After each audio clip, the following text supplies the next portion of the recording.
السلام عليكم ورحمة الله. هو نورمن فنكلستين عالم السياسة الأميركي الذي تم تصنيفه في المرتبة الخامسة كأكثر عالم سياسي مؤثر في العالم. ناشط وكاتب عميق المعرفة، دقيق المصادر، واسع الاطلاع، ومتخصص في دراسة الاحتلال الإسرائيلي لفلسطين وفظائعه ومجازره. فينكلستين المثير الدائم للجدل ومدغدغ الفكر انتقد السياسة الإسرائيلية طويلا، مما أدى إلى نزاع شرس مع الخصم اللدود المدافع عن إسرائيل الأكاديمي ألان ديرشوفيتس. ويبدو أن الخلاف مع ديرشوفيتس لعب دورا جوهريا في حرمان فينكلستين في نهاية المطاف من التفرغ كأستاذ في جامعة دبول. غير آبهم بكل الجدل الذي رافق حملات ممنهجة بغيضة كهذه، ثابر فينكلستين على الكتابة على نطاق واسع حول مواضيع مثل الصهيونية وفلسطين والفصل العنصري واستغلال ما يسمى بالهولوكوست لتعزيز المصالح السياسية والمالية الإسرائيلية. ويثير كتابه صناعة الهولوكوست تأملات في استغلال معاناة اليهود، الذي أطلق عاصفة من الآراء المتناقضة أن إسرائيل تواصل استغلال هذا الأمر من أجل تحصين نفسها ضد انتقادها بارتكاب انتهاكات لحقوق الإنسان في فلسطين المحتلة. اليوم يطيب لنا أن نستقبل نورمن فينكلستين، المفكر والعالم المنهجية والناقد الذي لا يسعى إلا إلى الحقيقة بأبحاثه الدقيقة ونظرياته التي يدحض بها كل الادعاءات الإسرائيلية بحسب الخبراء. أهلا بكم إلى حلقة جديدة مع نورمن فينكلستين من الداخل. معكم زينب صفار، تابعونا.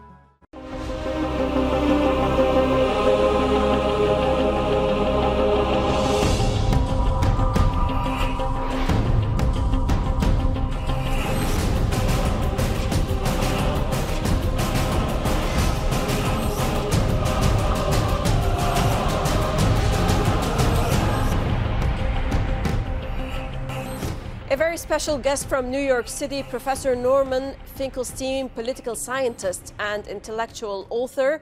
Welcome to Min الداخل from the inside, Norman.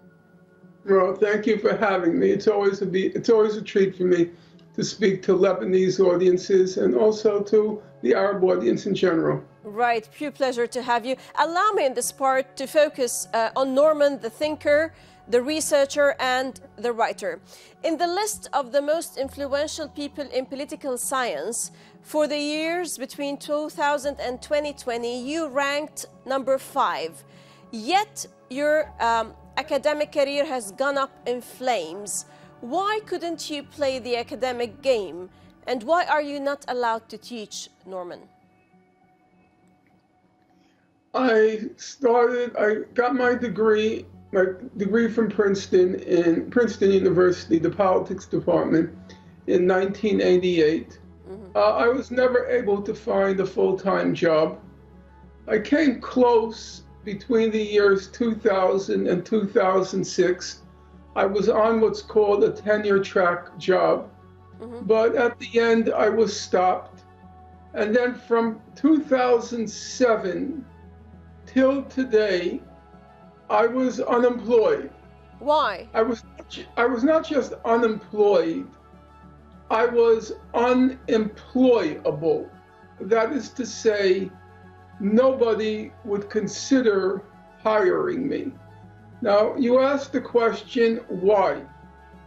When I was denied tenure in 2007, the university issued a joint statement with me. And the joint statement began by saying that Norman Feinstein was an outstanding teacher and a prolific scholar. Now, in the United States, in order to get tenure, it depends on your teaching ability and your scholarship. So an obvious question arises. If I was an outstanding teacher and a prolific scholar, then why didn't I get tenure? I think it's a fair thing to say I didn't get tenure for two reasons. Reason number one was my politics. Now, I want to stress, what do I mean by my politics? Because there are a lot of people who call themselves radical in academia. So it wasn't just my politics in the sense of being radical, because there are many radical people in academia. For example, many academics support BDS, the boycott, divestment, and sanctions. True. Right. So the question is, then why me? And I think the answer is because I did not confine my politics to academia. I spoke before the public. I spoke before large audiences. And I think it's fair to say I was quite persuasive. I was convincing because I study hard, I worked hard, I was prepared, and I became a kind of problem for the Israel lobby. The problem was I was becoming effective in public. Your words resonated with this spectra of the society, with the youth, with the youngsters. Yes, I think that's correct, that I did have a pretty strong following among young people, and I would note also among young Jews. And I think there were quite a few, as I say, right now, a large part of my correspondence each day through email is with young Israelis and young Jews who have grown disenchanted with Israel, and they find me convincing, they find me persuasive, and I think that was the problem. Let me just come back to your type of research. Your customary meticulous research with polemical brio is very similar to that of a forensic scientist. You take any claim, scrutinize it, ascertain it, using a plethora of resources to confirm its truth. Maybe that's what, agonized them of a person like yourself. I totally agree with that. What agonized them was that I did my homework. I sat down, I read very large tomes, 1,000-page books here, a 1,500-page legal tome there. I read all of the human rights reports in order to try to understand the logic of what's being said here and trying to understand whether or not what's being said is true. I am going to say it again. I worked hard. Sure, but were there efforts and pressures, Norman, to have your books not published? Actually, either my books, since about the year 2000, since I wrote the book, The Holocaust Industry, in 2000, my books have there's either been pressure that they not be published, or upon publication, they are completely ignored. I'll give you two examples, if you allow me. Please. When I wrote the book Beyond Chutzpah, a large part of the book was trying to expose the lies of Professor Dershowitz. Professor Dershowitz, he threatened to bankrupt my publisher. Now, keep in mind, my publisher was the University of California Press. That's a very prestigious label. And he went and he said in public, if they publish Finkelstein's book, I'm quoting him now, I am going to own OWN. Yes. I'm going to own that press. He was threatening to bankrupt them because, you know, university presses don't have the money to respond to lawsuits. It's a complete disaster in the United States. Sure. They told me if Professor Dershowitz sued them, and Dershowitz sued them in New York. He said, they're in California. He said, we don't even have the money to fly out our representatives to speak in New York. So when a person of Dershowitz's wealth and stature threatens to sue you, you get very scared. Mm-hmm. Mm-hmm.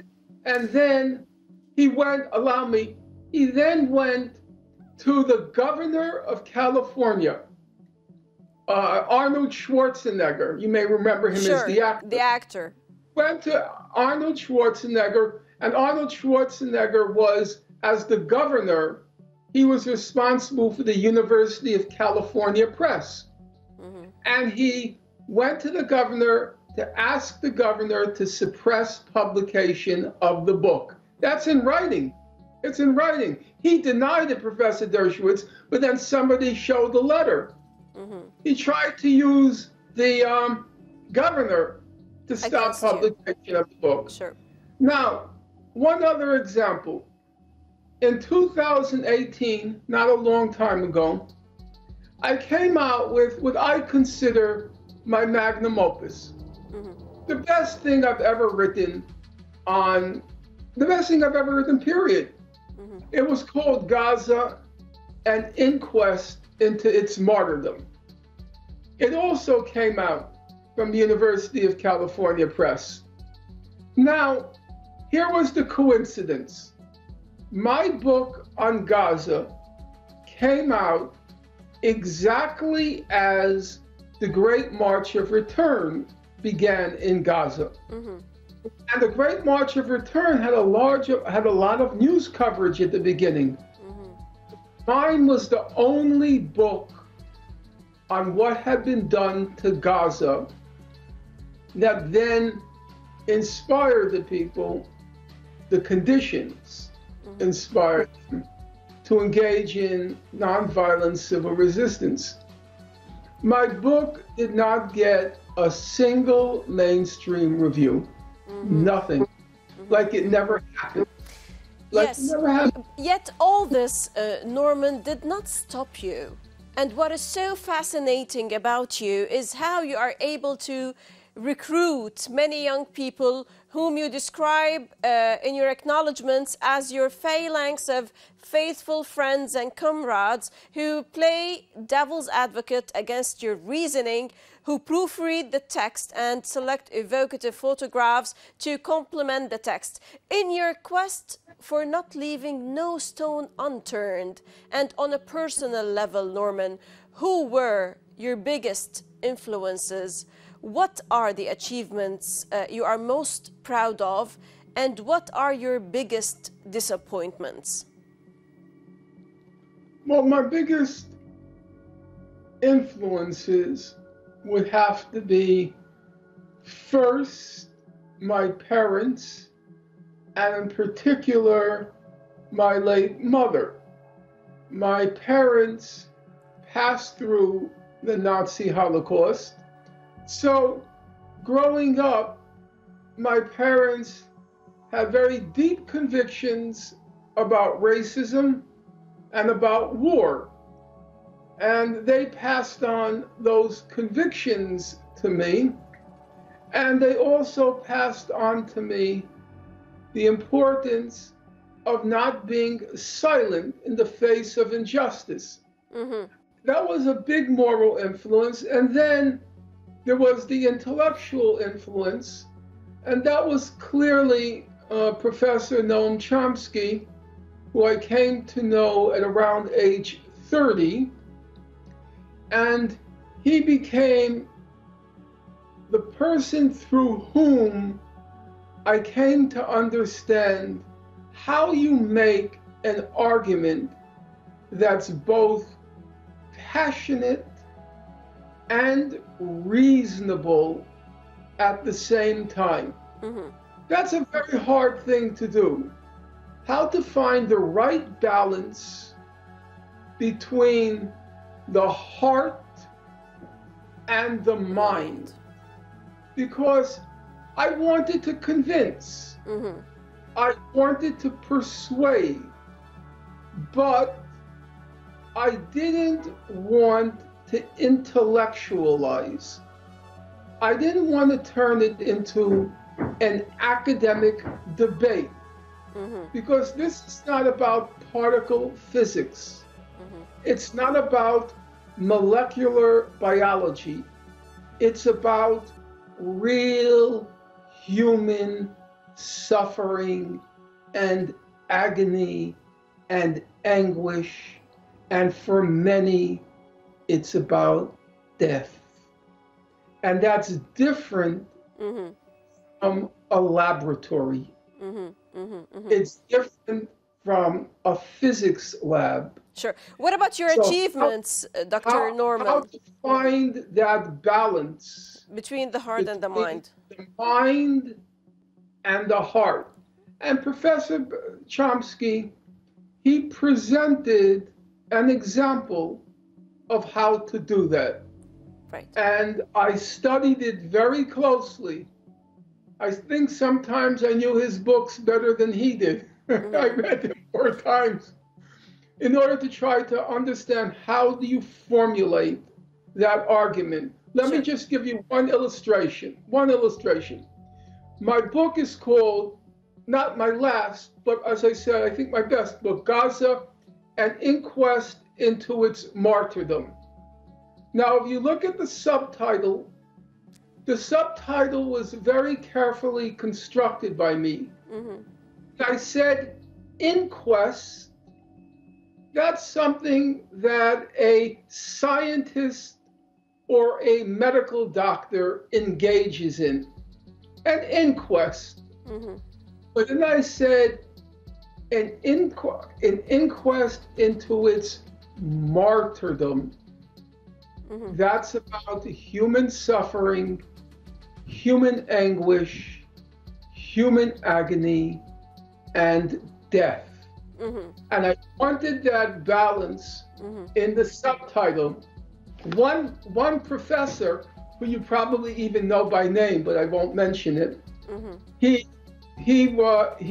reviewed the book for University of California Press, and he said I should remove martyrdom from the subtitle because it's not proper for an academic press.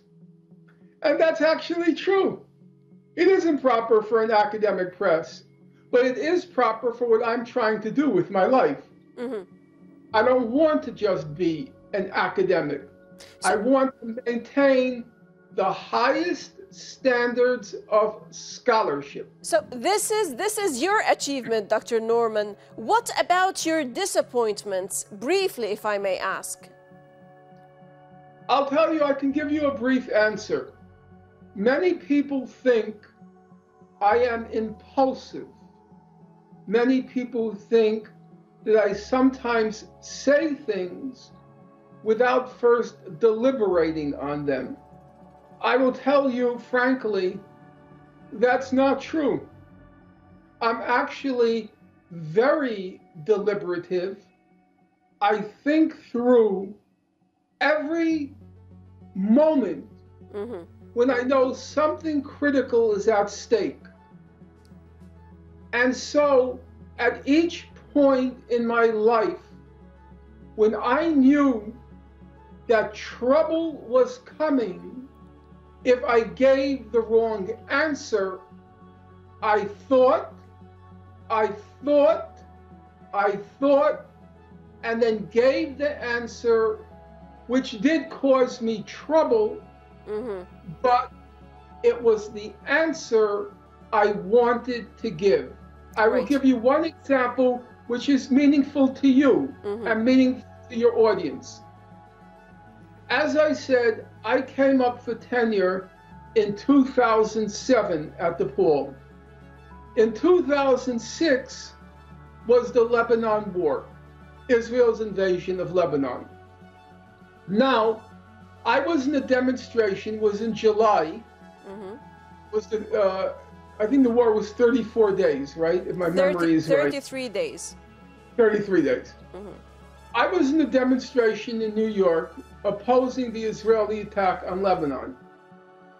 And in the course of the demonstration, somebody asked me, would you like to speak at the rally? Now, normally, I don't speak at rallies. I don't have the right voice. I'm too high-pitched. And I don't have the rally mentality. I am by nature a person of ideas. I'm not a person to give speeches. I am more like, I'm more like Nasrallah than I am like Nasser.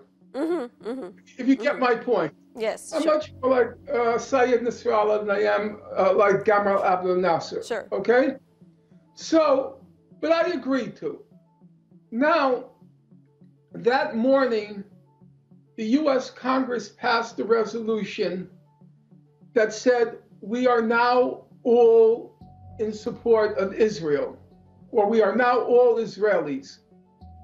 And I went up. I'm not naive. As you can imagine, after a long life involved in politics, I knew exactly what was going to happen. So I'd like you to listen to what happened. I knew I was going to be filmed. I knew I was going to be videotaped. And I knew if I said the wrong thing, it's going to cause me a lot of trouble at tenure time. I didn't act impulsively. I knew what was going to happen. And I said during my remarks, I said, the U.S. Congress just passed a resolution, said we are all Israel now. I said, I beg to differ. We are now all Hezbollah. And I said it several times. We are now all Hezbollah. And I said, I am not afraid to say it. I stand with the people fighting the murderous foreign aggressors. We are all Hezbollah. You asked me, do I have any disappointments? Yes. Well, I didn't get tenure. But do I regret having said that? No, no, no. Okay. Was it impulsive? No. Sure. I had an opportunity not to say it. I chose to say it. I knew what the consequences would be. And so I cannot say I regret what I did. And I cannot say it's a disappointment. Sure. I did what my mind and my heart told me to do. Right. Professor Norman Fenkelstein, political scientist and powerful author, thank you very much for indeed being a brave truth teller, not afraid to say the truth no matter what the price is. More on your political approach and books in the second part of this interview. A great honor to have you always, Dr. Norman. Thank you. والشكر لكم مشاهدينا الكرام على طيب المتابعة. للتفاعل أكثر تابعونا على صفحات السوشيال ميديا، وحتى نلتقي من كل فريق عمل من الداخل من كل الميادين. السلام عليكم ورحمة الله.